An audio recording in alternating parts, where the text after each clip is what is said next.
Vamos a brindarle un tiempo de calidad al Señor para que el Espíritu de Dios nos hable su palabra. Vamos a tomar un tiempo para recordar algunos conceptos e introducirnos en nuevas cosas que les quiero compartir en esta noche.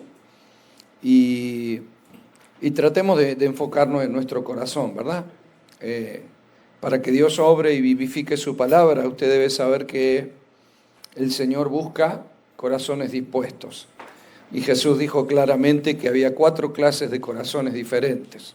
Algunos que se dejaban robar la palabra, otros que por los afanes o las cosas que nos tienen como preocupación, el trabajo, la familia, las tareas, los compromisos, perdían la palabra. Y otros por las aflicciones, ¿no? Por las angustias, por las tristezas, por los problemas que puede tener cada uno, también perdían. Pero que hay otros que retenían la palabra y producían al 100%. Yo ruego que esta noche el Señor encuentre esos corazones, que retengan la palabra, que seamos profundos y que a su tiempo podamos dar fruto, al 100%, lo cual sería una gran cosecha. Por lo menos yo tengo esa expectativa, ¿verdad? De que creo. Yo les decía el otro día que cada vez que tengo un compromiso, a veces en un congreso, que a veces somos varios oradores y uno va viendo lo que el Señor va haciendo a través de diferentes instrumentos, pero uno entiende que así como la música necesita de armonía y ritmo, ¿verdad? Y usted encuentra una melodía, que se manifiesta a través de diferentes instrumentos, ¿no? Está el baterista, el tecladista, el bajista, pero cuando uno escucha, uno encuentra melodía, armonía y ritmo. Bueno, lo mismo pasa cuando hay diferentes instrumentos, hablando la palabra del Señor, y el mensaje no deja de ser el mismo, es lo que encontramos en la Biblia, ¿no? Cuando uno se convierte en un ávido lector de la palabra, uno encuentra que es el mismo espíritu. Vos la leés y no podés identificar 2 autores, ¿no? Con estilos muy diferentes. Yo lo veo a Dios en todos los libros, escritos por diferentes personas, en diferentes años, en diferentes épocas, diferentes continentes, diferentes educaciones, porque algunos eran doctores como Lucas y otros eran pastores de oveja, ¿no? Había de todo, gente muy instruida y preparada y gente que no parecía tanto, pero cuando uno lee la Biblia no encuentra esa diferencia, encuentra detrás una sola voz, un solo espíritu inspirando todo lo que se dijo a través de los diferentes instrumentos, ¿no? Entonces yo le decía, a mí me gusta de pronto ver cuál es la línea de lo que Dios va diciendo, porque esa música espiritual se va formando, ¿no? Y cuando uno termina un congreso, un evento, uno va descubriendo que todo está alineado y que de pronto hay un mensaje. El que está encima de dichos mensajes no lo suele ver hasta que se va terminando, ¿no? Que ya uno va mirando y va a decir, wow, lo que Dios vino haciendo. Y por eso es que yo a veces trato de recordar algunas cosas que compartí. No porque no tenga otro sitio desde donde empezar, sino porque a la larga uno va viendo que todo tiene que ver con todo y que si uno lo hubiese pensado de antemano tendría cierta lógica, pero cuando Dios lo va haciendo sobre la marcha, uno va descubriendo que realmente es el Señor, ¿sí? Yo no soy un predicador que pueda preparar los mensajes con mucha anticipación. No puedo, por ejemplo, decir, bueno, agarro en Argentina, tengo que predicar 15 veces, preparo los 15 mensajes y ya está. No puedo, no me sale así, ¿no? A veces tengo idea, a veces separo temas que creo que son posibles, a veces hay cosas que Dios va poniendo en mi corazón y las anoto en mi computadora, en algunas trabajo un poco, en otras las dejo ahí, pero todo se va definiendo el día que tengo que compartir. No puedo tener una idea, yo tengo una idea para el viernes, pero hay que ver el viernes, si conservo la idea o las cosas cambiaron. Estoy hasta último momento expectante de lo que Dios pueda querer o de lo que Dios pueda hacer, ¿no? Y entonces yo me tomé los primeros 3 días para hablar de la importancia de la verdad y de la revelación. ¿Qué significa andar en la verdad y por qué es tan importante que nosotros desatemos la revelación, que es dada por Dios, pero nuestra expectativa, nuestra hambre, nuestra intención de la revelación es lo que genera. Por eso Pablo decía, pidan revelación y sabiduría. El que nada quiere, nada recibe del Señor, pero el hambre del pueblo es lo que hace y es lo que desata que Dios imparta revelación de su espíritu, ¿sí? Por eso yo le dije, es una enseñanza que usted tiene que retener, no es para terminar y decir, estuvo linda la reunión, no es para que incorpore. Por eso me tomé 3 reuniones para lo mismo, es para que incorpore, que cada vez que usted lee un devocional en su casa, que cada vez que va a una reunión y está ante una enseñanza, sea del discipulado del miércoles, la reunión del viernes o el domingo, lo que se enseña en la casa, usted tiene que siempre pedirle a Dios revelación, entendimiento y sabiduría, ¿sí? Entonces luego empezamos a andar este camino por el cual Pablo dice que nosotros debemos avanzar, o por lo menos tratar de entender qué es lo que trató de decir Pablo en el libro de Filipenses, porque por algo el Señor determinó estos conceptos para este año, y todos queremos avanzar, ¿no? A veces tenemos esa sensación de que el tiempo se pasa rápido y no avanzamos tanto como queremos, pero déjeme decirle que cuando uno es perseverante siempre avanza. Cuando uno tiene un bebé pequeño, y yo lo noto cuando vengo aquí, cómo los niños van cambiando. Los padres que están alimentándolos cada día no notan ese cambio. Tienen que mirar alguna foto y dicen, mira cómo cambió este año, pero yo me doy cuenta porque vengo de afuera. Pero el papá alimenta o la mamá con una cucharadita de alimento y no es que el nene cambió. Aparentemente no cambió, pero después lo ves después de unos meses y te das cuenta que sí cambió, ¿verdad? Todo alimento que recibimos, todo trato de Dios en el mundo espiritual sí nos cambia, sí nos madura cuando se gestiona correctamente y el alimento va a nuestro espíritu.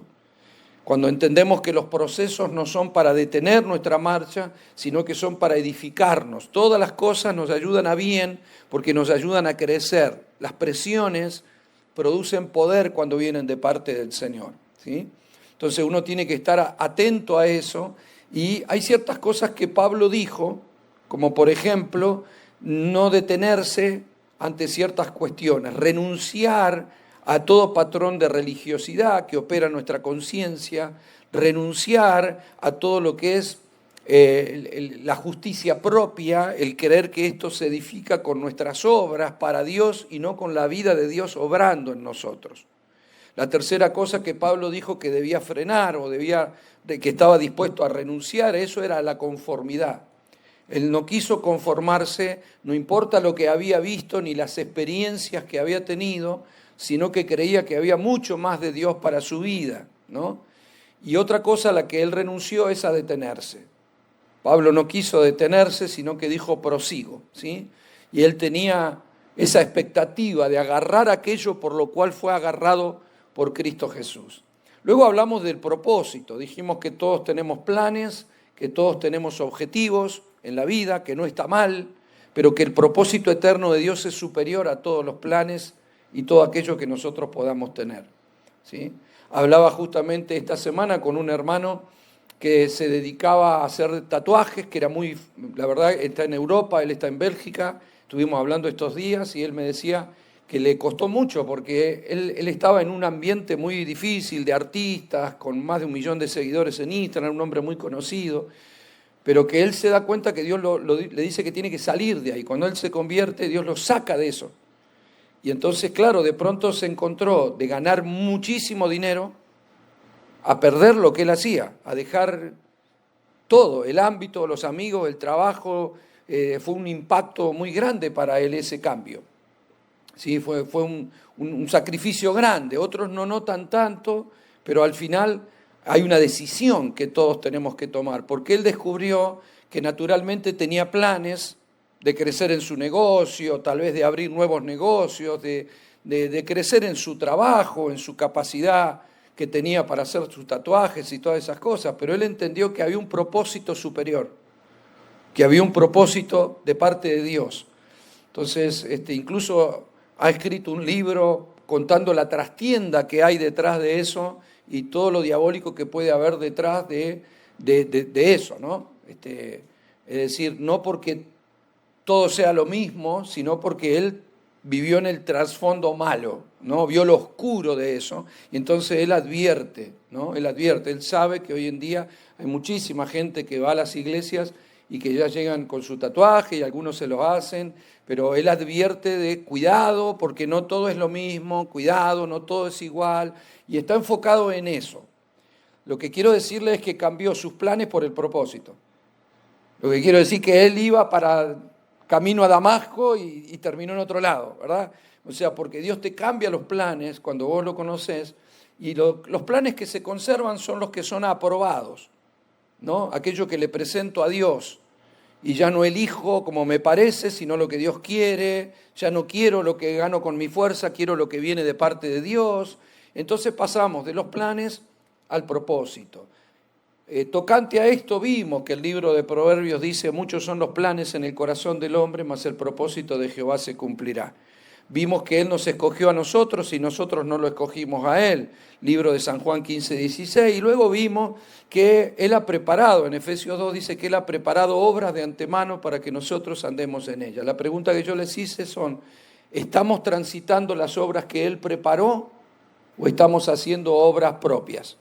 ¿Sí?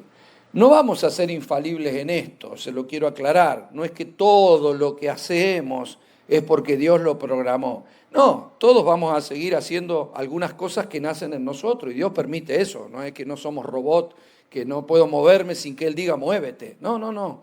Me refiero al propósito de la vida espiritual y me refiero a algunos planes que nos desvían de eso y que Dios nos va a reenfocar, ¿sí? Para que nosotros podamos tomar las decisiones correctas. Entonces las decisiones importantes las debe consultar a Dios. Hay otras que no son tan importantes que las puede tomar usted y Dios ni te contesta porque le estás pidiendo que te guíe a hacer algo que Él no tiene problema. O sea, si usted va al supermercado y le dice: Señor, compro esta azúcar o esta otra, no te va a contestar nada porque es una decisión tuya. No es que Él dirige todos los movimientos. Por eso pasamos a otro tema, y es el hecho de reconocer el llamado, porque cuando hay propósito hay un llamado. Yo le dije, la palabra llamado es la palabra caleo, y le di 7 cosas que uno tiene que reconocer, que tiene que procurar con el tema del llamado. Primero, reconocerlo. Segundo, aceptar para qué me llamó el Señor, conforme a mis dones, mis talentos, mis capacidades. Tercero, prepararnos, lo cual implica procesos. Lo cuarto, reconocer la autoridad espiritual, porque somos parte de un cuerpo y de un diseño. Cuando alguien no reconoce las autoridades espirituales, está abortando su propósito, se lo puedo asegurar. Hoy en día hay mucha gente que apela al sacerdocio personal, yo y Dios y yo, pero no reconoce ninguna autoridad espiritual. Y Dios tiene un diseño. Cuando vos no respetás los diseños no podés caminar en el propósito, porque el diseño es corporativo, no es individualista. No hay un propósito que Dios preparó para vos y otro para mí, ajenos de Cristo. Son el propósito en Cristo Jesús. Por eso no es mi propósito el de Osvaldo Rebollea, es su propósito. Jehová cumplirá su propósito en mí. Y ese propósito en el nuevo pacto es corporativo. En el antiguo pacto usted podía encontrar un Moisés como libertador, un Noé para hacer el arca, un Daniel para gobernar, un José para... Pero en el nuevo pacto es Cristo. Todos fuimos sacados y metidos en un solo y nuevo hombre. Entonces, es tocante a Cristo tu trabajo, tu empresa, tu finanza, tu familia, tus hijos. Todo tiene que ver con el nuevo hombre, que es Cristo. ¿Me va siguiendo hasta ahí? Entonces hablamos de la importancia de esto, de entender, esperar los tiempos de Dios, porque hay un tiempo de madurez y crecimiento. Batallar por ese llamado. Le mencioné como Pablo le dice a Timoteo: pelea por la palabra que se ha dado tocante a tu vida. Gestionar el llamado es hacer las cosas que debemos hacer realmente por ese llamado. Y luego, tocante a esto, vimos que si realmente vamos a caminar en el propósito, necesitamos escuchar a Dios. Porque ¿cómo voy a vivir reino si Dios no me habla y me dirige? Cuando Dios dice claramente que nos guía a toda verdad y justicia, cuando Jesús dijo: mis ovejas conocen mi voz y me siguen, cuando Jesús hablaba a la iglesia y decía: el que tiene oído para oír, oiga, se lo decía a la gente, se lo decía a sus discípulos y lo dijo a Juan para que lo escribiera en Apocalipsis. El que tiene oído, oiga lo que el Espíritu dice a la iglesia. Entonces tenemos un Dios que dice, un Dios que, como dice Hebreo 1:1, habla de muchas veces, que antes lo hacía por medio de los profetas, de muchas maneras diferentes, y hoy lo hace por medio del Hijo. Dios habla. Dios habla.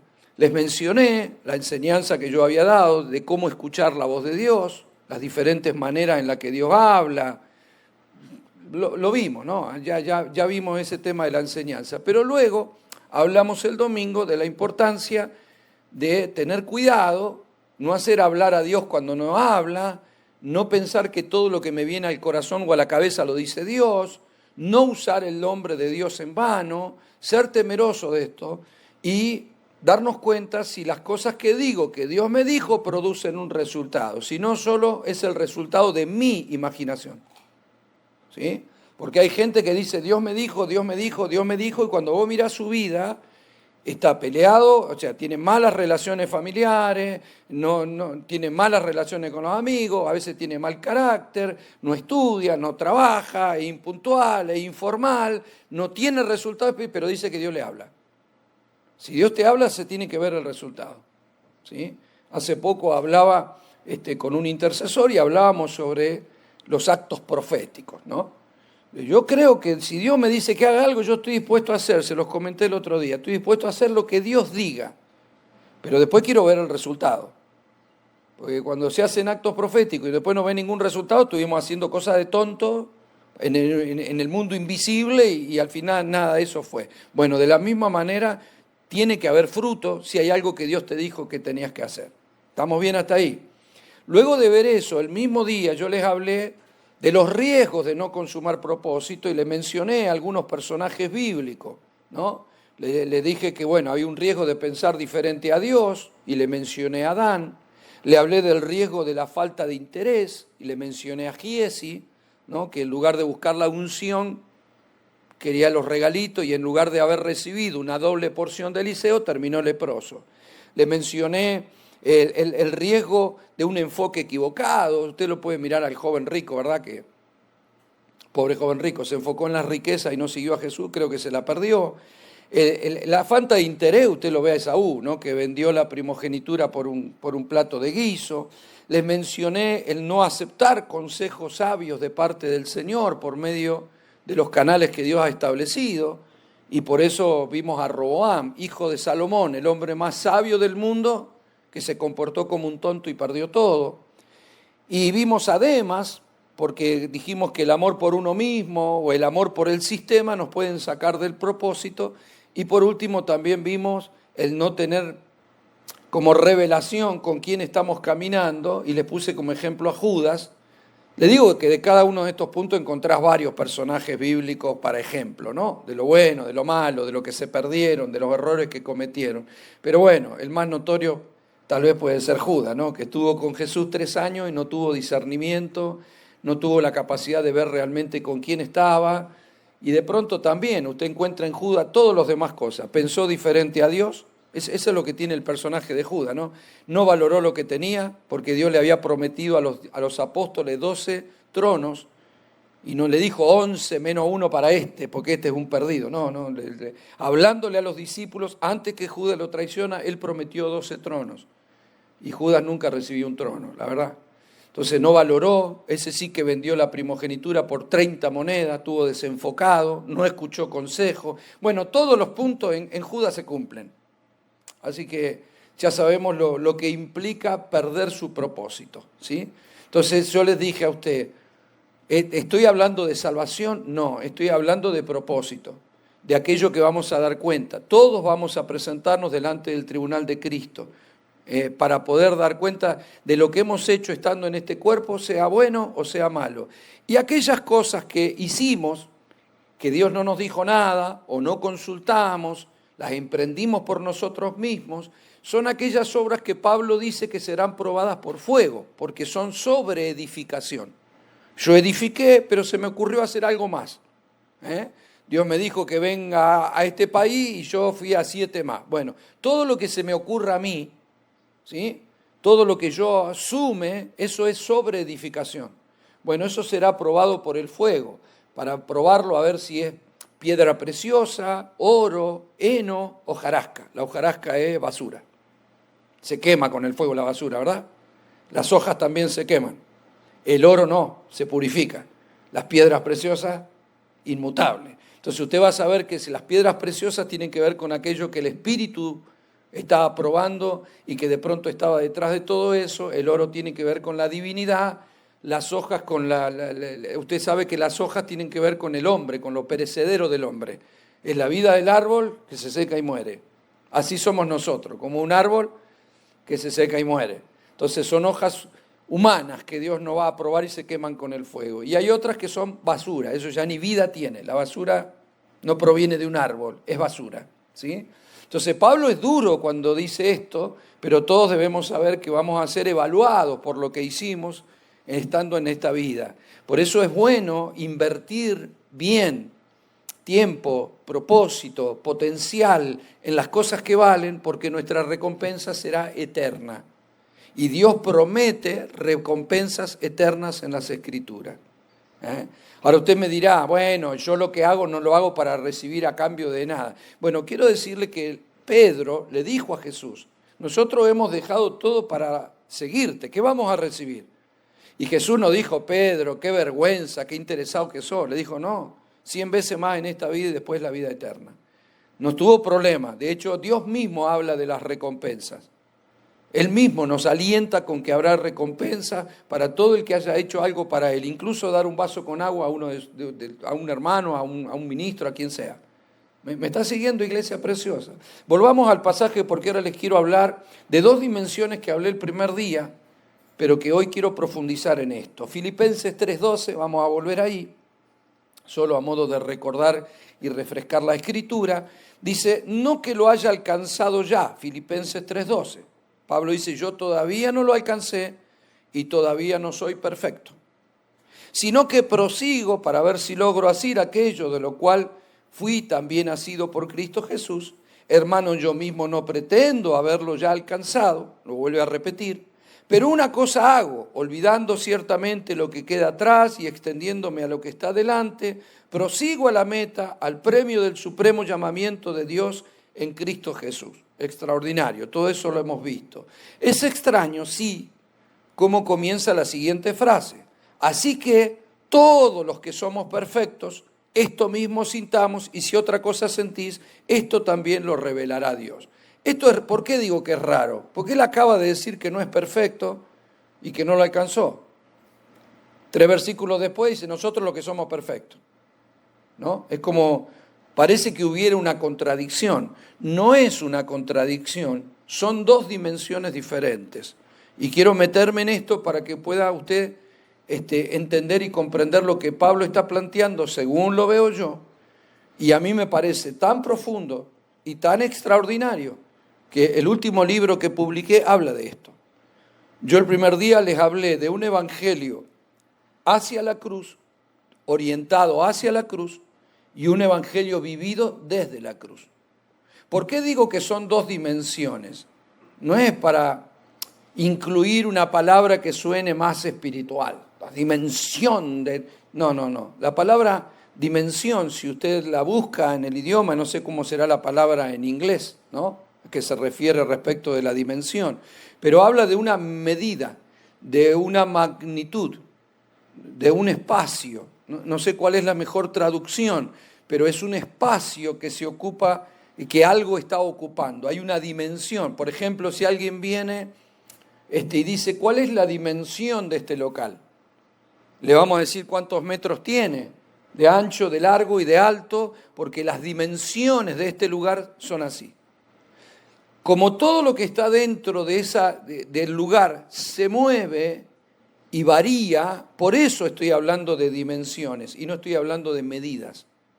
No estoy hablando de simples caminos, estoy hablando de algo que puede moverse dentro de un espacio determinado. Quiero darles un ejemplo bíblico para que usted comprenda que la Biblia lo habla claramente de dimensiones y qué representa esto. Si usted me acompaña a Efesios capítulo 3, versículo 14, de hecho yo tengo una escuela que habla de las dimensiones de Dios, pero si usted me acompaña a Efesios 3:14, vamos a leer unos versículos para que sepa qué contexto Pablo dice esto.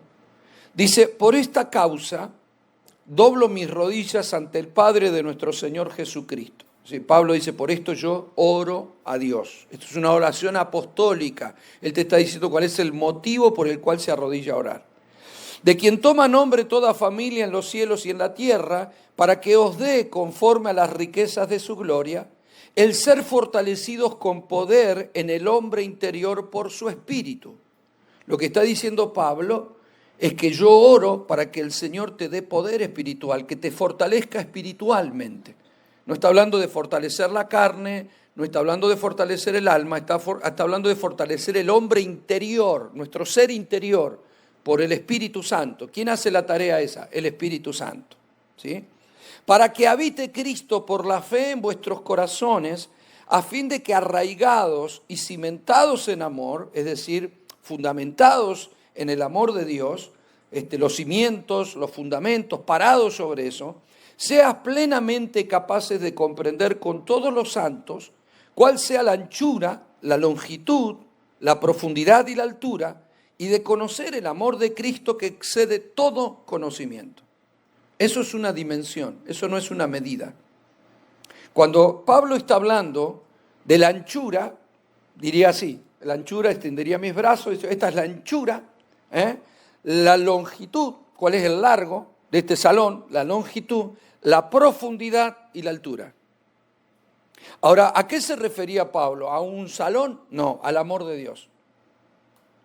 Lo que Pablo está diciendo, quisiera que comprenda cómo se mueve el amor de Dios tan ancho, tanta longitud, tanta profundidad y tanta altura que el ser humano no logra comprender eso. Es más, Dios no tiene amor, porque si tuviera amor se le podría acabar. Para Dios el amor no es un sentimiento como para nosotros. El amor es su esencia. Por eso 1 Juan 4:8 dice Dios es amor. Dios no tiene amor, es amor. ¿Sí? Esa es su esencia. Ahora fíjese, ¿cómo haría usted para tratar de poner a Dios dentro de algo? Digo, bueno, Dios es grande. Sí, pero ¿cómo? No se puede medir.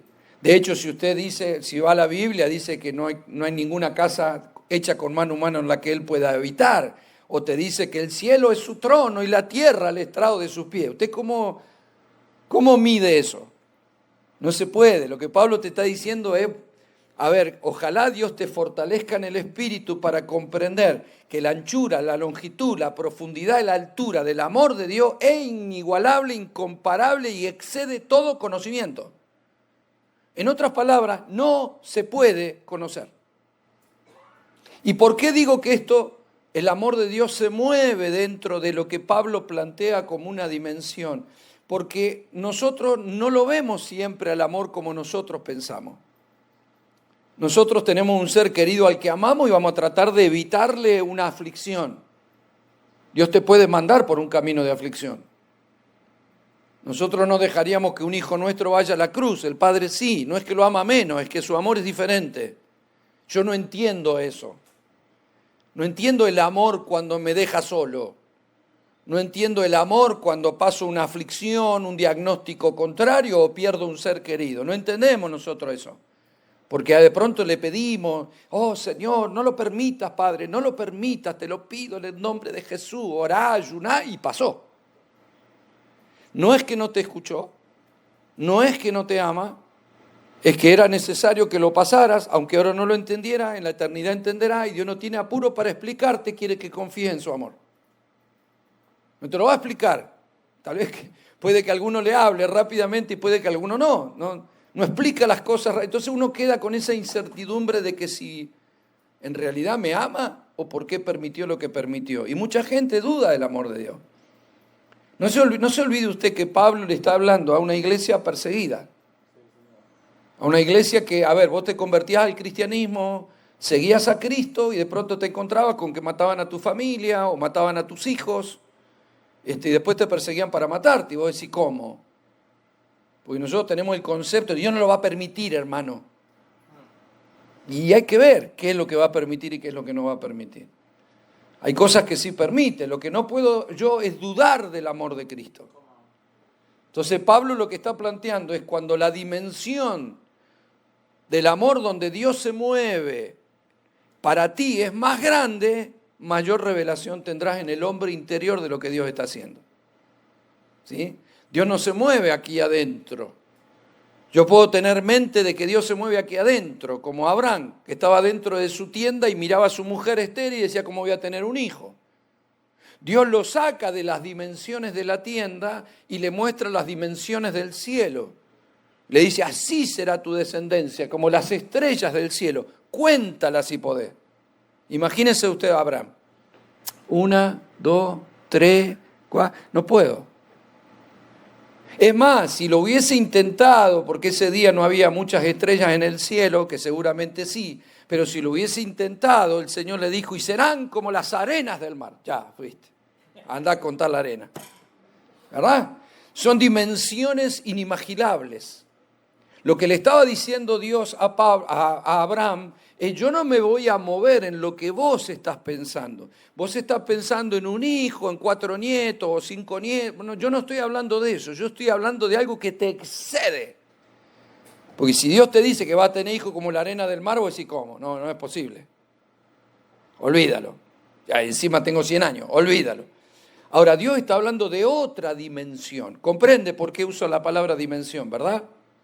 Ahora, quiero que ustedes vean conmigo cómo son las dimensiones de la cruz. Todos hablamos de la cruz en la iglesia y hablamos del poder de la cruz, pero ¿por qué?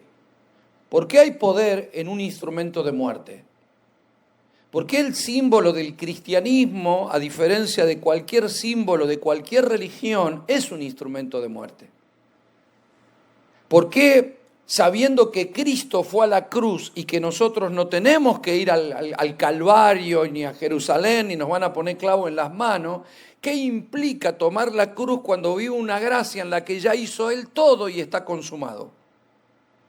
Si Él dijo consumado es, no hay nada por hacer. Si no hay nada por hacer, ¿por qué toma tu cruz? ¿Verdad? Esa es la pregunta. O sea, si todo me lo ha otorgado en Cristo Jesús, ¿por qué le dijo a sus discípulos, en Mateo, en Marco y en Lucas, en los 3 primeros evangelios, Él plantea a los discípulos, el que quiere ser mi discípulo, niéguese a sí mismo, tome su cruz y sígame. Porque el que ama su vida la perderá y el que la pierde por mi causa la salvará. ¿Qué estaba diciendo? ¿Es solo para los discípulos o esto también nos alcanza a nosotros? También nos alcanza a nosotros, pero voy a explicar por qué. Cuando nosotros hablamos de nuevo pacto y entendemos que fuimos metidos en el nuevo hombre no va a morir. Lo que tiene que morir es nuestra vieja naturaleza. Cristo la llevó a la cruz del Calvario. Cuando Cristo murió, dice la Biblia, nosotros morimos en Él. Y cuando Cristo resucitó, resucitamos para vida nueva. Ahora bien, eso implica que la vida nueva que yo he recibido es la regeneración en mi espíritu. Somos nueva criatura. ¿Somos eternos? Sí. ¿Ha salvado nuestra alma? Sí. Regenera nuestro espíritu y salva nuestra alma. Pero nuestra alma, nuestro cuerpo no. Nuestro cuerpo hoy por hoy es templo del Espíritu. Dios determina habitar en una casita de barro, pero sabe que es barro, que va a volver al polvo, porque es del polvo y Él nos dará un cuerpo nuevo. ¿Sí? No nos gusta eso, preferiríamos que esto siga firme, pero bueno, se va cayendo. Sin embargo, va a volver al polvo. Va a volver al polvo. Nuestra alma ha sido salvada, por lo tanto no va a ir al polvo, pero nuestra alma es nuestro yo. Nuestra alma pasa a un proceso de gobernar nuestra vida conforme a nuestros propios intereses, deseos y pensamientos, pasa a sujetarse al gobierno del Espíritu y a ejercer mayordomía. El Espíritu del Señor le comunica a mi espíritu humano su voluntad, pero mi alma es la que determina. Yo tengo libre albedrío ahora conozco la luz y la tiniebla, el bien y el mal. Yo puedo elegir. No es que Dios, antes yo era esclavo del pecado y ahora Dios me obliga. No. Cuando Pablo plantea el ser esclavo de Cristo, habla del amor, habla de la voluntad. A mí me conviene, yo quiero estar sujeto a la voluntad, o como Pablo lo dice, mi espíritu está ligado a Cristo. Estoy atado, no puedo. Él y yo somos uno. Si Él dice voy, aunque me mande a morir. Entonces, Él tenía en su alma el deseo de hacer la perfecta voluntad de Dios. Su espíritu indeclinable a hacer la voluntad de Dios. Pero su alma era aquello que le podía llegar a causar problemas. Por eso Pablo decía, tengo cuidado de mí mismo, no siendo heraldo para otro, yo mismo venga a ser eliminado. O sea, él planteaba, de hecho él entendió que a veces el aguijón en su carne era porque tenía una tendencia a enaltecerse, ¿sí? Tenía cierto orgullo que venía de su época de religioso y dijo, yo antes de conocer a Dios era muy orgulloso, tengo miedo de que actitudes orgullosas me muevan de lo que soy ahora. Porque yo fui orgulloso por el mucho conocimiento que tenía. Pero ahora Dios me ha mostrado cosas que no ha visto nadie. Tengo miedo de ser orgulloso de lo que vi. Entonces me tengo que mantener en humildad. Y todos encontramos cosas que tenemos que sujetar al Espíritu. Todos encontramos en nosotros debilidades, pensamientos, actitudes, limitaciones, temores, porque a veces son de exaltación y a veces para abajo, ¿verdad? Y no nos gustan, porque eso es lo que soy yo, y eso es lo que es usted. Y a quien nosotros miramos, en quien nosotros nos enfocamos y a quien queremos parecer es a Cristo, ¿no? Entonces, yo quiero ser como Jesús, y de pronto te encontrás siendo vos mismo, ¿no? Y vos decís, este soy yo, no queda ninguna duda. Carne, enojos, celos, orgullo, vanidad, egocentrismo, temores, complejos, lo que sea.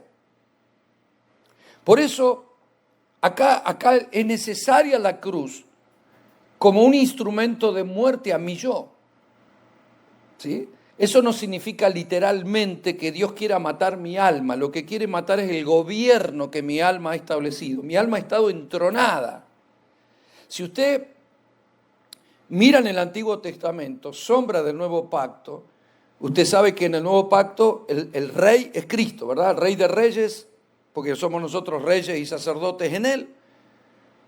Pero en el Antiguo Testamento usted veía reyes de verdad que peleaban, o sea, nosotros también somos de verdad, pero de otra dimensión. Ellos eran rey de estar sentado en el palacio con su ejército, sus caballos, y peleaban. Y cuando alguien conquistaba un reino, tenía que matar a toda su descendencia, porque tenían miedo de que ese rey volviera a surgir. A ver, pasó en el nacimiento de Jesús. Herodes mandó a matar los niños porque los magos del oriente dijeron que había nacido un rey. Si vos sos Herodes, el reino es tuyo. Se supone que el día que vos no tengas el reino será tu hijo y si no será tu nieto. ¿Cómo que nació un rey? Vamos a matarlo. Ese es el motivo. Lo mismo le pasó a Saúl. Cuando Saúl murió, mataron a sus hijos y fueron a matar sus nietos. Pero para que eso no pase, la niñera que lo cuidaba a su niño, que era Mefiboset, lo llevó, se le cayó, se quebró las piernas, pero lo pudo salvar. Y luego David lo encuentra y lo lleva a comer a la casa y le da tierras. Es decir, ¿por qué Mefiboset terminó así? Porque lo trataron de ocultar, porque lo iban a matar. Y decir, pero si es un bebé, ¿cómo lo van a matar los reyes? ¿Por qué hacían eso? Y porque ese nieto de rey, en ese caso, el día de mañana podía reclamar su corona. ¿Comprende? Entonces se le daba muerte al rey.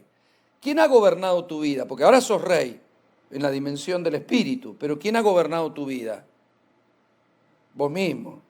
Todos estamos bajo, obviamente, el yugo de las tinieblas. Entonces aquellos que se han convertido de grande pueden decir, no, somos esclavos de las tinieblas. Sí, pero tu yo era aquel que tomaba decisiones. De lo que creías que estaba bien y de lo que creías que estaba mal. Vos hacías lo que querías. ¿Cómo tomabas tus decisiones? Conforme a la cultura, la educación, la gente con la que te juntabas, el lugar donde te criaste. Entonces hay gente que piensa que está bien y otra gente que piensa que está mal. Distintos valores, distinta cultura, pero ese es el yo del ser humano. Al yo del ser humano siempre es influenciado por las tinieblas. Pero ¿quién gobernó mi vida? Yo. Mi yo, mi alma. Ahora hubo un golpe de estado en mi ser, un golpe de estado. El día que Cristo vino a mi vida, no vino para compartir gobierno, vino para reinar. Él es el rey.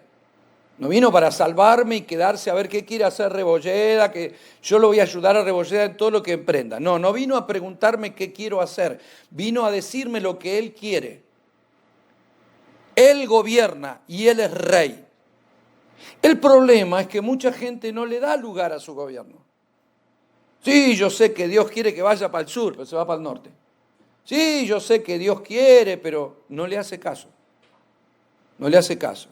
Ustedes saben que los romanos terminaron matando a Jesús, acusándolo de ser rey, que ciertamente lo era, poniéndole una falsa corona, una falsa capa, un falso cetro en la mano, un cartel de burla. De hecho, dice que los romanos se inclinaban ante él y decían, oh, salve, rey de los judíos, burlándose. Estaba desnudo totalmente, no tenía como se pone en la cruz, ¿no? Estaba totalmente desnudo, con una capa, con una corona que le lastimaba la cabeza, y ellos diciendo, ay, nos inclinamos ante el rey. Burlándose. Eso que pasó en lo natural es lo que mucha gente hace en este mundo. Ese es el sistema, eso es Roma. Que le dice, Señor, que le hace monumentos, que los pone en las esquinas, que lo pintan en las paredes, que se lo ponen en la camiseta, que se hacen el tatuaje, que le dicen que Jesús es rey, pero no lo dejan que gobierne. Nadie deja que Cristo gobierne. Sí, pero hicieron una estatua de Cristo y la pusieron en la plaza. Sí, pero nadie le hace caso. Es rey. Algunos se persignan cuando pasan por la casa del rey, supuestamente, pero no le hacen caso. Ahora nosotros sabemos que la gente no le hace caso porque en realidad eso es Roma.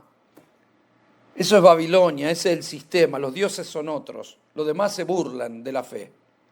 Yo también estuve ahí, así que no juzgo a nadie. Pero cuando nos dio vida el Señor, nos metió en su reino. ¿Verdad? Lo peor que nos puede pasar es que habiendo conocido al Rey, nos queremos seguir gobernando solos. Por eso todavía la cruz necesita estar vigente. El poder de la cruz no son las cargas que tenemos en la vida. La gente a veces confunde la carga con la cruz. Cuando la gente dice, ay, mi cruz es un hijo alcohólico, mi cruz es un marido insoportable, mi cruz es una mujer insoportable, para devolvérsela, ¿eh? Mi cruz es que no tengo dinero y yo siempre pobre. La gente, esas no son cruces, son cargas. Cuando un reo era detenido en Roma y era llevado a la crucifixión, nunca la gente identificaba la cruz con una carga, sino con la muerte. Cuando un reo llevaba la cruz era para morir, no para cargar peso. Unas cuadras y después dejar, no. Por eso, Jesús fue ayudado para llevar una cruz. En un momento determinado el peso lo llevó a otro, pero el que tuvo que morir en la cruz fue Jesús. Las cargas no son cruz. Las cargas pueden, los problemas, las dificultades, pueden ayudar a morir algo de nuestro yo. Pero usted tiene que identificar la diferencia de una cruz y de una carga. Las cargas son para entregar. Dios dice que le entreguemos a Él nuestras cargas. Te entrego mi carga, te entrego mi aflicción, te entrego mi problema. Ayúdame con esto. No puedo llevar semejante carga yo solo. Fortaléceme, Señor, y ayúdame, porque no puedo llevar esta carga. La cruz, no le diga eso porque hay lugares donde tiene que ir sí o sí. Los criados de Abraham le ayudaron a llevar la carga hasta el monte Moriah, pero después al monte tenían que subir él y su hijito solo. Hay lugares a donde no te va a acompañar nadie. Hay cosas que Dios tiene que tratar con tu corazón y con el mío, que no tienen que ver ni con lo que hago acá, ni con lo que digo, ni con lo que usted hace, No, tiene que ver con cosas más profundas. Dios está tratando con cada uno de nosotros y nadie muere en un culto. Bueno, a menos que le agarre un infarto y lo llevamos, pero esa es la muerte física. También ha pasado. No estoy hablando de que nadie puede en una reunión decir, ay Señor, muero delante de ti y murió. No, el alma sigue viva. Te fuiste de acá y sigue buscando cómo gobernar. A través de conceptos, de pensamientos, de sentimientos, de criterio de juicio equivocado, de acciones equivocadas. El alma sigue queriendo gobernar. Nuestro gran problema no es el diablo, somos nosotros. Al diablo Cristo lo venció en la cruz. Ahí lo venció en la cruz. Sigue haciendo de la suya, sí, pero Pablo plantea no la guerra contra eso. Pablo plantea, aunque dice no tenemos lucha contra sangre y carne, Pablo lo que plantea es no ignoramos sus maquinaciones. Ahora, resistilo y huirá. Ya. El problema de Jesús para redimir a la humanidad nunca fue el diablo. En 3 días en el desierto lo venció. A los discípulos los tuvo 3 años y no los pudo doblegar. Así que más difícil discipular durante 3 años que vencer al diablo. Con 3 respuestas, ya. Con los discípulos 3 años tuvo, no 40 días. ¿Sí? Porque el yo es nuestro problema. Jesús estaba libre de todo eso. Por eso cuando le hablaban del diablo, él decía, el diablo no tiene parte en mí. Lo que estaba diciendo, a él le gustaría, pero no tiene dónde agarrarse conmigo. Él me quiere mover los sentimientos, quiere que esté tentado por esto y yo no estoy tentado por eso. Quiere hacerme enojar, pero yo no me enojo. Quiere que actúe fuera de la voluntad del Padre y yo hago la voluntad del Padre porque para esto he nacido, para esto he venido, para hacer la voluntad del que me envió. Y el enemigo no puede desviarme.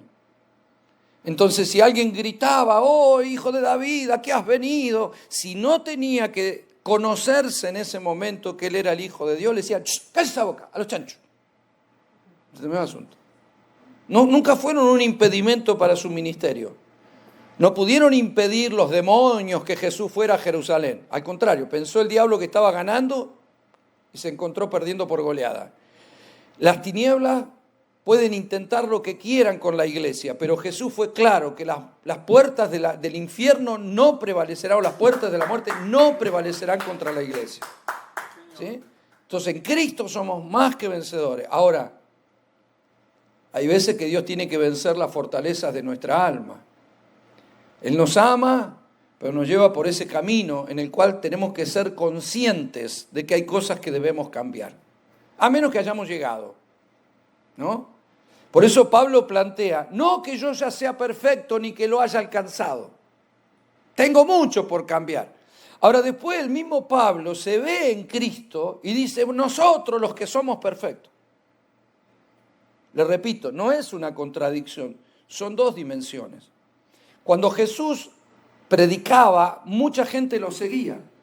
Muchos simpatizantes, mucha gente lo seguía, los discípulos, los 70 que lo siguieron. Y usted sabe que esa gente, y algunos religiosos también, creían que él era el Mesías.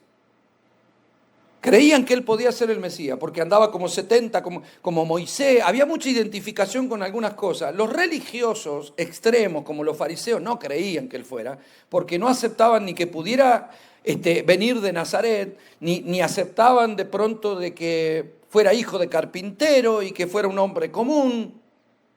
Pero bueno, hay mucha gente que sí creyó. Por eso cuando entró a Jerusalén, lo recibieron con palmas. Y hijo de David, porque el Mesías se supone que iba a ser como David. Ellos entendían que iba a ser como David. Un rey, por eso a los reyes, como eran ungidos, se los llamaban Mesías. Mayá, ungido.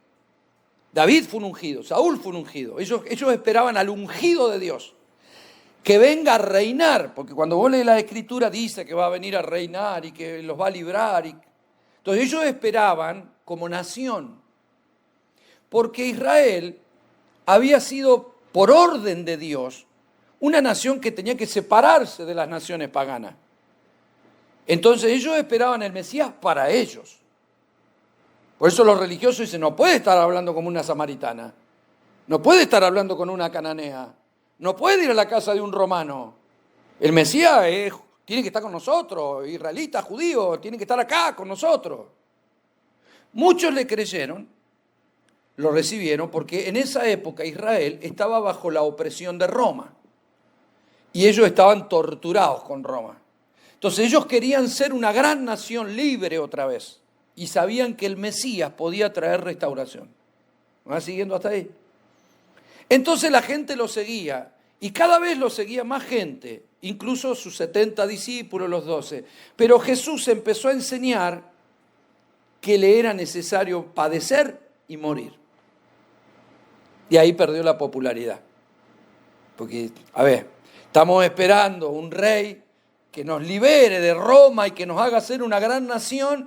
Y que estamos siguiendo, que supuestamente es el Mesías, dice, es necesario que el Hijo de Dios. Y les empezó a hablar de su muerte. Y perdió la popularidad.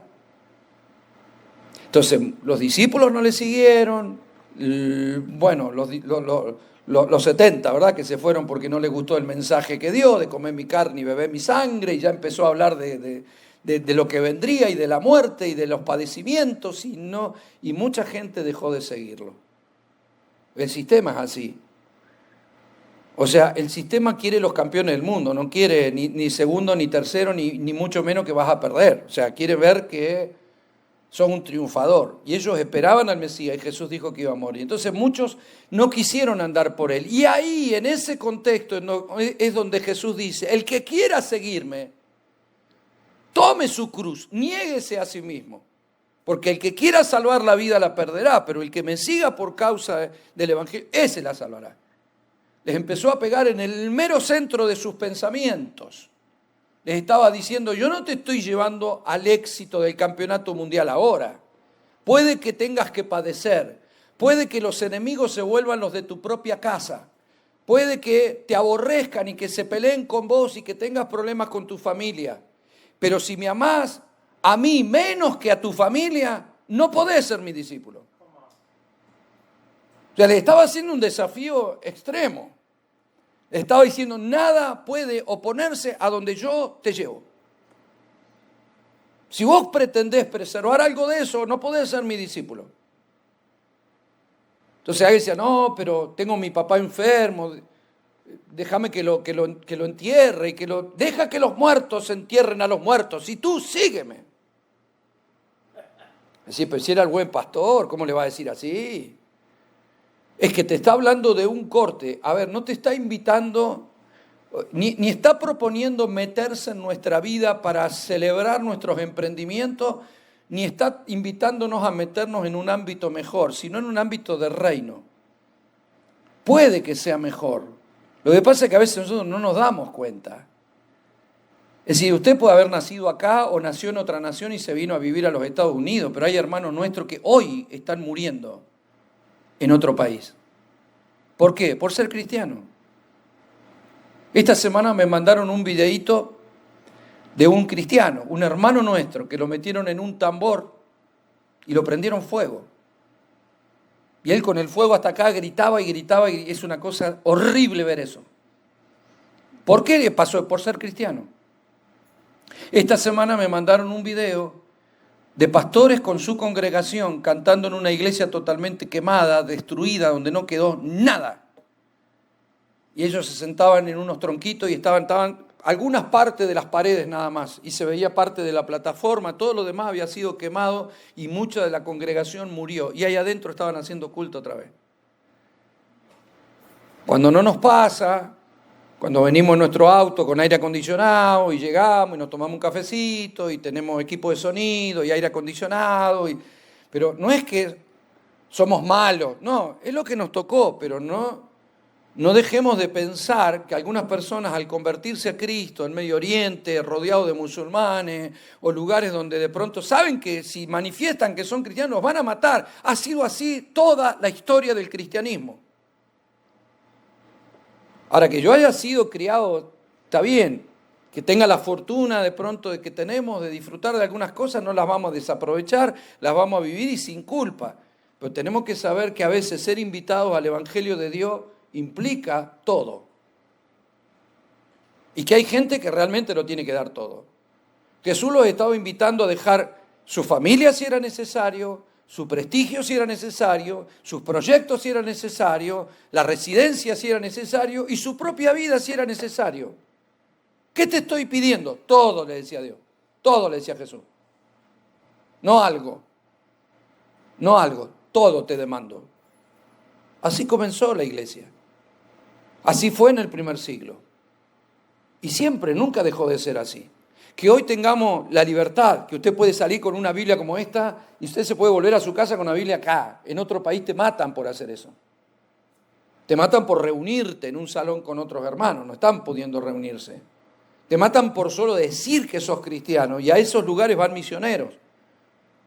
Y gente que vive en esos lugares los matan por ser cristiano.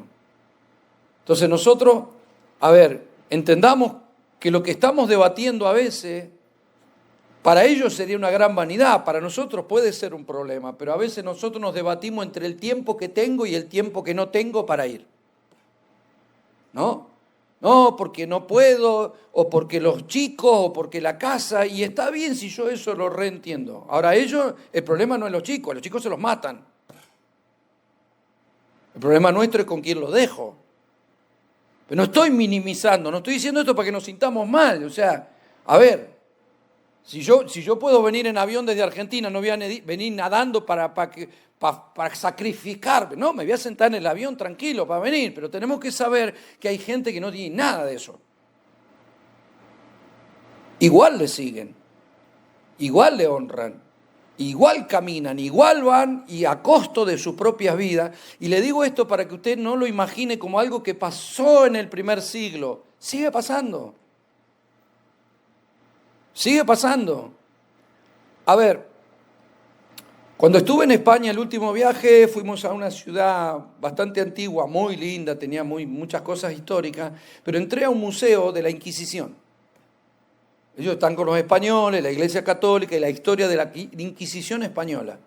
Entonces, claro, como cristiano digo, yo voy a entrar acá. Así que los pastores se fueron a un lado a tomar algo, yo me metí ahí al museo porque quería ver la historia de la Inquisición. Amado, terminé llorando.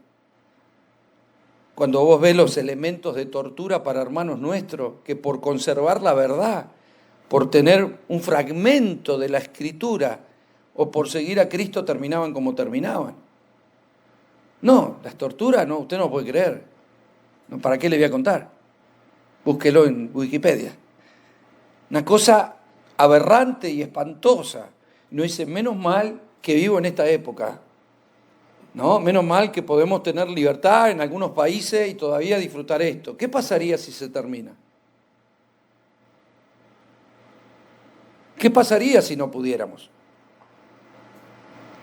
¿Qué pasaría si nosotros tuviéramos que tan solo salir del sistema, aunque no nos metan presos?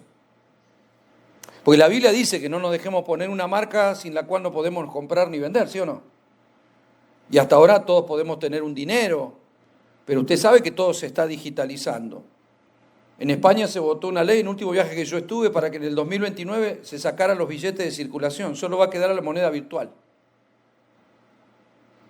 ¿Qué pasa si llega un sistema en donde dice, o sos parte de este sistema o no podés comprar ni vender nada? Usted se tiene que salir del sistema. ¿Y qué pasa si la iglesia se sale del sistema? ¿Dónde nos reunimos? ¿Cómo pagás tu alquiler? ¿Cómo pagás la luz? ¿Cómo pagás el gas? ¿Cómo compras comida? Y si te resistís al sistema, ¿qué haces? ¿Hubo controles o no en la pandemia? ¿Usted pudo volar en la pandemia? ¿O no te dejaban? ¿Puede haber un sistema controlador en pocos años? ¿Qué pasaría si perdiéramos todo eso? Si tan solo perdiéramos eso, el no tener la posibilidad de ni comprar ni pagar nada, ¿qué haríamos? Comprende lo que le digo, ¿verdad? No le quiero meter miedo, lo estoy haciendo pensar de que a veces una restricción, un problema, una adversidad, simplemente es un problema mucho más grande de lo que estamos padeciendo. Estamos con toda la libertad, aprovechémosla. Estamos con toda la oportunidad, aprovechémoslo. Tenemos medios, todos tienen redes, todos tienen medios para poder comunicar algo. Comunicó el Evangelio hoy, puso un versículo aunque sea. No, hay veces que la gente sube, que está comiendo un desayuno, mirá la torta que me estoy comiendo, y sacó la foto, pero no tiene una palabra, a veces no hablamos, no evangelizamos, no manifestamos. Ese es el yo, tan simple como eso. No cualquiera está dispuesto a seguir a un Dios que te lleva por el camino que te tiene que llevar y no por donde más te gusta. No cualquiera. No cualquiera. Hay un costo, amado. Hay un costo. Todos perdemos algo en el camino si vamos a determinar seguir a Dios. Yo tenía mi vida, tenía mi negocio, tenía mis cosas. En un momento te encontrás dejando todo por causa de Dios. Dios me dijo, vendé tu negocio y te quedás sin nada. Cuando vos tenés tu propio negocio, cuando vos tenés tu coche, cuando no te falta nada, de pronto que Dios te dice, vendés todo y te quedás sin nada. ¿Qué haces? Ahora otro, capaz que le da otro auto. A mí me dijo que me quedara sin nada. Cada uno nos lleva por un camino. ¿Qué pasa si te lleva por África? ¿Qué pasa? ¿Hasta dónde soy capaz de seguir a Dios? Mire, si hay un límite para seguir a Dios o no, somos nosotros mismos. Por eso el Señor pone una cruz en el medio. ¿Vas a pasar a esta dimensión o te querés quedar en esta? ¿Pretendés que yo me meta en tu vida para que te vaya bien? ¿O sos capaz de pasar este umbral para meterte en mi vida? Yo tengo un libro, quiero decirle que el último libro que subí se llama El Evangelio hacia la cruz y desde la cruz. Así que le podría hablar 2 semanas más sobre este tema. Pero usted lo tiene ahí y lo puede bajar. Ahora, ¿qué vamos a hacer nosotros? No sé. Le iba a decir que yo tengo un libro llamado El umbral del reino. El umbral es la puerta, ¿verdad? Es el atravesar, cuando vos te metés para pasar a otro lado. La cruz fue el umbral del reino. Antes de la cruz no había esas 2 dimensiones, había una sola. El ser humano y la comunión de Dios con los seres humanos, Dios le hablaba a algunos, Dios ungía a algunos, Dios dirigía a algunos. Después de la cruz hay 2 dimensiones. Una, Dios y la relación del hombre, o lo que el hombre cree o lo que el hombre vive. Y hay una en donde Cristo gobierna y Cristo se manifiesta. Somos llamados a vivir en Él, movernos en Él y ser en Él. Hechos 17, 28. ¿Lo vamos a hacer o no? No sé. Ese umbral lo identifica muy bien el apóstol Pablo. En Romanos 6, 11, Pablo dice, así también vosotros consideraos muertos al pecado, pero vivos para Dios en Cristo Jesús. 2 dimensiones. El mismo apóstol en un versículo me dice, consideraos muertos, pero vivo. Muerto a Osvaldo y vivo para Cristo. Muerto al pecado y vivo en Cristo. 2 maneras de vivir. Mis diseños, su diseño. Mi voluntad, su voluntad. Mi economía, su economía. Mis planes, su propósito. Mi naturaleza, su naturaleza. Mi muerte, su vida.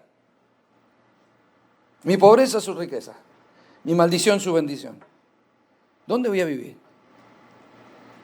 ¿Me está comprendiendo, iglesia preciosa? ¿Por qué es dimensión? Porque me voy a mover ahí. ¿Dónde me voy a mover? ¿Me muevo en Cristo? Por eso es una dimensión, porque es un espacio donde vos te movés. Me muevo en Cristo, vivo en Cristo, respiro en Cristo. Dice Pablo, todo lo que hagas, hacelo para la gloria del Señor. Sea tu negocio, tu familia, los hijos que tuviste, la economía que tenés, la casa. Respirá Cristo. Si dormí, dormí para Cristo. Si comé, comé para Cristo. Si está diciendo todo, dormir o comer. Trabajar, respirar, hablar, cantar, que sea para el Señor, es decir, conscientes de la nueva naturaleza en la que vivo. Que nada de lo que está acá no anula mi personalidad, no dejo de ser yo, pero lo vivo en Él, ¿entiende? La cruz no mata mi alma, no, mata el gobierno de mi alma. Si Él salvó mi alma, ¿cómo la va a querer matar? Él quiere matar el gobierno, el capricho de mi alma. El alma es caprichosa, el alma quiere estar consentida, el alma tiene planes, el alma quiere cosas, el alma no se sacia, igual que la carne. En cambio el espíritu es el que nos quiere meter en esta dimensión. Pablo dice, yo aprendí a contentarme cualquiera sea mi situación, porque cuando vivo en Cristo, a mi alma la someto a... Entonces, a veces tengo poco y a veces mucho. A veces disfruto y a veces no. A veces me duele y a veces no. Era más joven y ahora estoy más viejo. Por fuera me voy deteriorando, por dentro me voy renovando. Al final, Pablo no era un conformista. Era un hombre que sabía identificar a Cristo en donde estaba. Aun cuando declaró, dicen que no vaya a Jerusalén. Pero si Cristo, yo estoy ligado a Él, si Él quiere que vaya a Jerusalén, voy a ir a Jerusalén. Si Él quiere que vaya a Roma, yo voy a ir a Roma. Y si me quieren matar, voy a poner mi cabeza en el cepo, porque al final para mí vivir es Cristo y morir es ganancia. Ya no vivo yo, vivo en esta dimensión.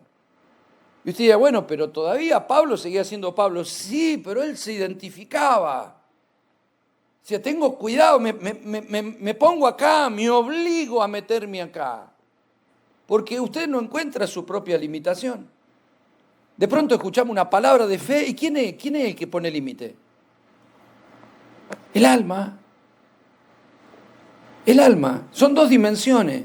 Los discípulos en la barca, dimensión del alma. Maestro, ¿no ves que perecemos? el susto, no importa la experiencia, no te estás dando cuenta, no ves que tengo un problema. Cristo en otra dimensión. Nací para morir en la cruz, no ahogado, está todo bajo control, tranquilo, paz. ¿Cuántas veces usted se encuentra en aquella dimensión? Todos, amado, todos.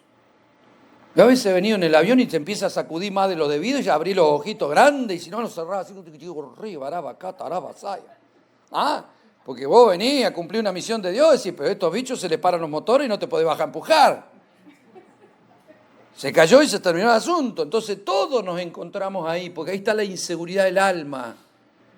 Ahí estamos nosotros, ahí estamos, y si no puedo, y si no llego, y si no alcanzo, y si no tengo, y si, el alma se asusta, el alma se acobarda. Cuando a Pedro le dijeron, vos andabas con ellos, no, te juro que no, el alma no quiere identificarse con el reino, el alma no quiere morir, no quiere problemas, no quiere deuda, no quiere dar.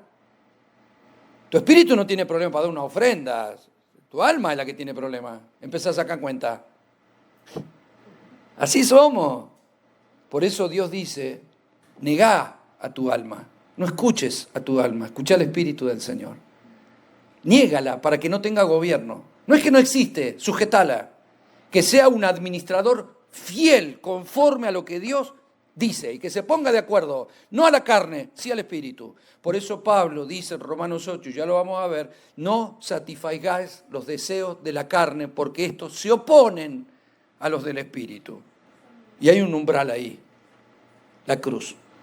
Negarme a mí mismo para seguir a Cristo, y muchas veces debemos hacerlo. La pregunta, ¿estaremos dispuestos? Porque en esa época mucha gente se frenó, mucha gente se volvió atrás, mucha gente no quiso ese camino, y algunos hoy en día tampoco quieren ese camino, porque saben que ser cristiano implica un gran costo. La pregunta, ¿nosotros proseguiremos a la meta? A pesar de lo que tengamos que dejar. Tal vez no tanto comparado con otra gente, pero todos tenemos que dejar algo en el camino si es que queremos vivir en Cristo. Pero quiero decirle algo igual, nunca perdemos con Él. Siempre nos lleva de gloria en gloria y a veces dejando lo que nos parece bueno terminamos recibiendo lo que es mejor. Con Dios nunca se pierde, con Dios siempre se gana. El mejor negocio es seguir a Cristo. Aunque a nuestra alma y a nuestra carne nos parece pérdida, déjeme decirle que usted a la larga va a conocer el regocijo de haber elegido lo mejor. ¿Me está comprendiendo, iglesia preciosa? Póngase de pie, por favor. Vamos a orar a Dios, mi amado, en esta tarde. Ninguno de los que estamos aquí, ninguno de los que miren este video desde algún lado, nadie está exento de tener que negar su yo, porque el yo está fallado. El alma está cautiva muchas veces en su orgullo, en su ego. Es más, la gente a veces nos percibe de una manera diferente a la que nosotros nos autopercibimos. Nosotros no tomamos decisiones pensando que están mal, y muchas veces están mal, pero no nos damos cuenta. Necesitamos que el Espíritu nos traiga convicción, nos muestre lo peor de nosotros, para que veamos que no somos perfectos, que mucho tiene que morir, que mucho tiene que cambiar, pero que por otro lado, no nos frustremos, porque somos parte de una dimensión donde ya somos perfectos en Cristo Jesús. Hay que saber pararse en las dos dimensiones. Yo sé que soy limitado, pero en Cristo todo lo puedo. Yo sé que no sé nada, pero en Cristo lo puedo saber porque Él me da su sabiduría, su fortaleza, su capacidad, sus dones, sus talentos, sus virtudes. En Cristo soy perfecto, soy eterno, soy hijo de Dios, soy rey, sacerdote, santo. Pero en mí mismo no me conviene. No hay ninguna monarquía en mi familia. Vamos a orar al Señor. Padre, gracias te damos en esta noche por tu amor, Señor, por tu misericordia, por tu bondad. Te damos gracias por hacernos partícipes, Señor, de este maravilloso diseño del reino. Te damos gracias por haber muerto por nosotros para darnos una vida nueva y perfecta. Y te damos gracias, Señor, porque tu Espíritu Santo nos va llevando a toda verdad y justicia, matando el gobierno de nuestra alma para que seamos mansos como Jesús, que podamos comprender lo que implica estar bajo el gobierno del Padre, lo que implica que algunos caminos son caminos de negación, pero no son para pérdida, son para ganancia. Que nos conviene vivir en Cristo Jesús porque ahí seremos más que vencedores.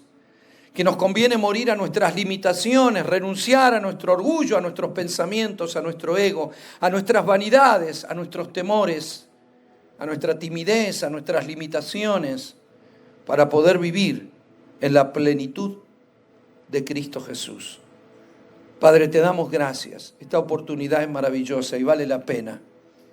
Vale la pena dejar aquello que tú dices que debemos dejar por vivir en aquello que tú dices que nos quieres dar y nos has dado en Cristo Jesús. Amén. Amén. Denle un fuerte aplauso al Rey de Gloria en esta tarde. Bendígale al Señor. Gracias, Papá del cielo. Iglesia preciosa, antes de despedirnos, vamos a honrar al Señor con nuestros bienes. Vamos a honrarlo con nuestras ofrendas. Yo sé, el alma es la primera que saca cuentas, no el espíritu, ¿verdad? Es el alma. Es el alma. Nuestro espíritu es generoso, no tiene límite. Nuestra alma siempre se pone matemática. A nuestra alma hay cosas que le parecen baratas y hay cosas que le parecen caras, ¿no? ¿Verdad que sí? Mi señora no le gusta hacer las compras en el supermercado, voy yo, porque ella dice que está todo caro. Pero cuando yo la llevo a la tienda dice que está todo barato.